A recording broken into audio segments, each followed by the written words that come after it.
Welcome to another edition of Mike on MMA. Today I'm going to be reviewing UFC Fight Night 26, UFC on Fox Sports 1. Now, Fox Sports 1 is a new channel, which I think is badass because they're going to be showing the prelims and the main card and everything all on the same channel. It's like 5 or 6 hours straight of UFC. Couldn't be better for me. I love it. Even though I usually work on Saturdays, so I record it and watch it later. But regardless, freaking awesome. Now this is kicking off the network, and it couldn't have been a better card. This was amazing. There's only 2 prelim fights that actually stood out to me. Now, there's Conor McGregor versus Max Holloway. Conor McGregor is a super hype train. Everybody is just hyping the shit out of him. Me personally, I am all aboard the hype train. My God, he's a badass. If you've watched any of his fights, if you look up any of his fights from Cage Warriors, man, he demolishes people. He was the 145-pound champ, 155-pound champ at the same time. He took out wrestlers. Brazilian Jiu-Jitsu black belt in one of his last few fights, I think last year. He choked him out. And this guy had never been submitted before, so I don't know. He knocks people out like crazy. He's got great stand-up, great groundwork. He works with Gunnar Nelson, which is a great grappler, the Icelandic man. But this was a good fight. I mean, Conor McGregor's first fight against Marcus Brimage, he knocked him out in the first round. This one actually went to a decision. It was basically him just showcasing against Max Holloway. Max Holloway did all right, but Conor McGregor just picked him apart the whole time and then took him down and just, I mean, he said in the second round he popped his knee, so he wasn't able to really do much after that. Well, I mean, if you get a fucked up knee, that's your whole base. So the fact that he still went, that round and another round and won decisively, I mean, he demolished. There was no question about it. Me personally, I think he's going to be awesome, and I think he will be champion at 145. If Aldo's still around, I think he can beat Aldo. That's just me. The second prelim I'm going to talk about is Brad Pickett versus Mayday McDonald. My God, this was already going to be set up for like fight of the night. Their two styles is amazing. Brad Pickett is one of my favorites to watch too. They just sit there and just beat the shit out of each other. My God, is Brad Pickett tough. There was a few times he should have been out, but he was not. He was still going. He was, I don't even know, man. He got knocked down like 3 times, kept getting back up, and then eventually he got submitted by Mayday McDonald. But my God, it won fight of the night. I mean, it should have. There's no reason why it wouldn't have. There wasn't a better fight on the card. He just, wow. I mean, if you didn't see this, Google it. Brad Pickett versus Michael Mayday McDonald. Now, to kick things off on the first bout of the night for the main card was Joe Lauzon versus Michael Johnson. Now, Joe Lauzon's from Boston, so he was there in his hometown, so you know, hometown advantage, but Michael Johnson looked spectacular in this fight. He picked him apart. I mean, Joe Lauzon looked like he didn't even belong in there at this time, and Joe Lauzon's pretty beastly. He's up there. I think he's either tied or right below Anderson Silva in most fight bonuses, fight of the night bonuses. So, I mean, or not fight of the night bonuses, I guess you could say, like submission of the night, fight of the night, knockout of the night. He just got picked apart the whole time. He just got the shit kicked out of him. And honestly, I felt pretty bad for him because at like the third round, he just looked like he just gave up. You could see he was just like, but man, Michael Johnson looked spectacular. You would never think that he was coming from the Black Zillions. Now, the second fight, you got Uriah Hall versus John Howard. Now, that was another hype train, another huge hype train, which was Uriah Hall, because in The Ultimate Fighter, he was knocking people out like crazy. That spinning heel kick when he knocked out Adam Cerna, man, that was like, it looked vicious. It was probably one of the worst knockouts I've ever seen. Like, you really felt bad for the guy. But ever since he's gotten out of there, he just hasn't looked very good at all. Like Dana White said, he's just too nice now. He doesn't have that killer instinct anymore. It seems like he goes in to fight, but this whole time they were just high-fiving the whole time. He was like, "Oh, good hit," Oh, you punched me pretty good. Oh, give me a high five. Yeah. It's like, come on, you're trying to kill each other here. Why are you doing this? You shouldn't be congratulating each other after a good hit every single time. Maybe at the end. Okay, so in the beginning, yeah, you touch gloves, respect. Sometimes in the middle they do a little bit, but after a good flurry or something. And then at the end, that's the way it goes. But like every 5 seconds, come on, man. John Howard wanted a decision, but this was just ridiculous. This was the worst fight of the night. Other than that, it really wasn't. I mean, it wasn't bad. They were doing some pretty crazy stuff, but it really could have been a lot better. These guys both can knock the shit out of people, and there was no knockout. There should have been a knockout, and there just wasn't. So I don't know. I have a feeling Uriah Hall is probably going to end up getting cut because he's 0-2 in the UFC besides the Ultimate Fighter, and it's just not good. He's not doing too well. Unless he comes back and just starts destroying people, he's going to get cut. And that's if they don't cut him already. Now, Matt Browne versus Mike Pyle. This was definitely a candidate for possible fight of the night.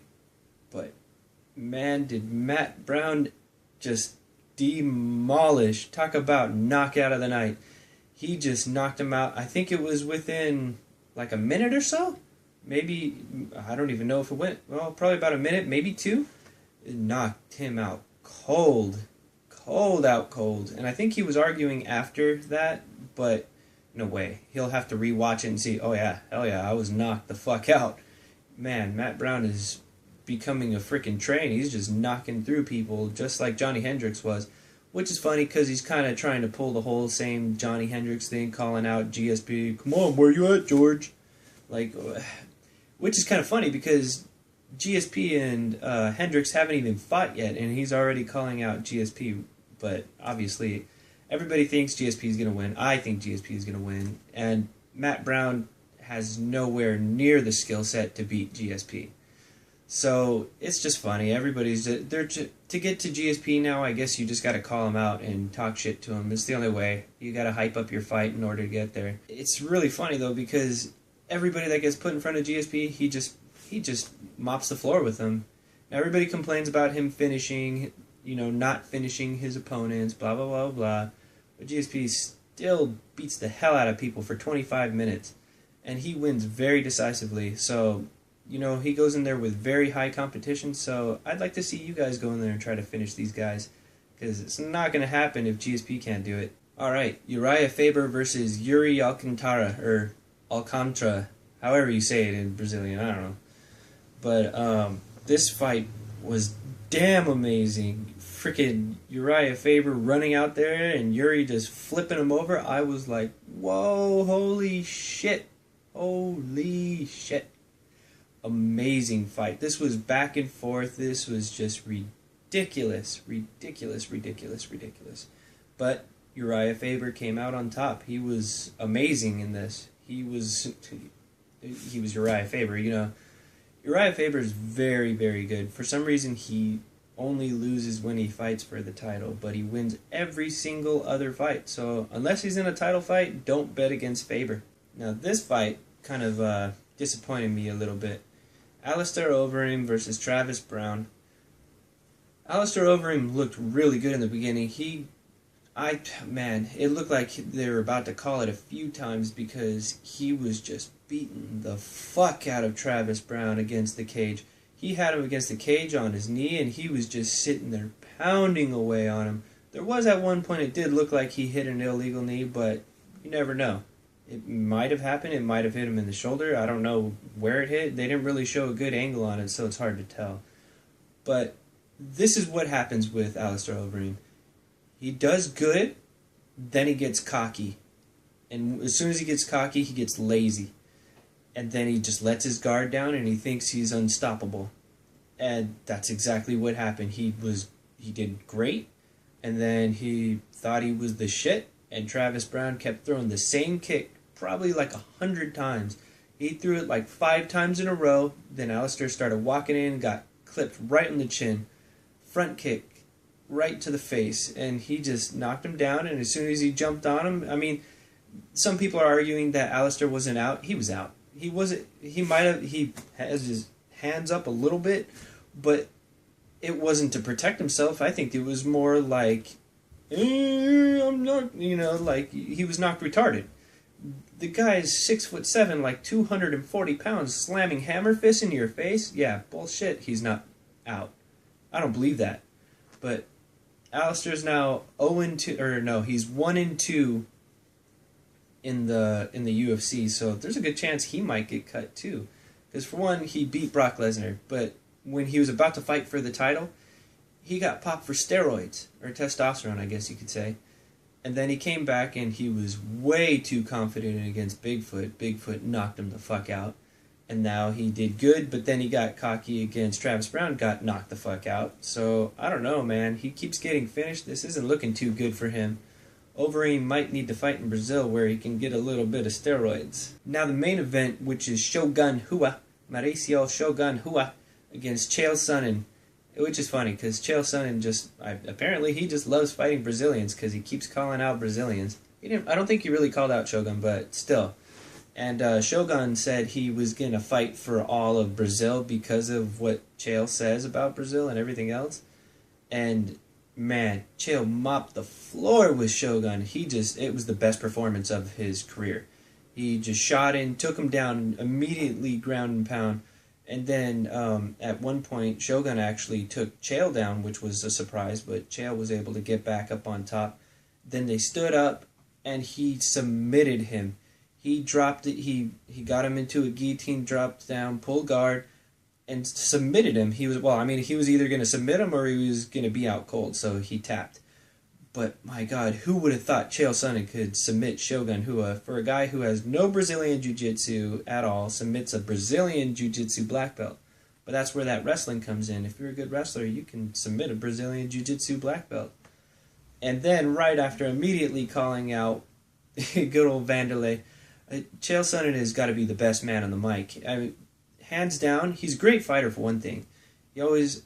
For those who have never met him, I have actually met him. He's a super nice guy. Everything that he does on TV, all his talking, it's all for show. That's a character. He's a character. He could be a pro wrestler easily with his mic skills. But, man, for the UFC, I think it's great because he calls out everybody. He's a tough guy. He will fight anybody. This was an amazing fight. He just went in and showcased his dominance over Shogun. It's been a while since he's won, too. He's 0-2. But look at the guys who he lost to. He lost to Anderson Silva. Then he lost to John Jones. He shouldn't have even been in the ring with John Jones.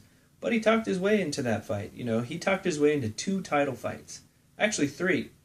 I think he just earned a spot right back up, high up on any level, on 185, 205, wherever he wants to fight. But I would really like to see him and Vanderlei go at it, even though I think he takes Vanderlei.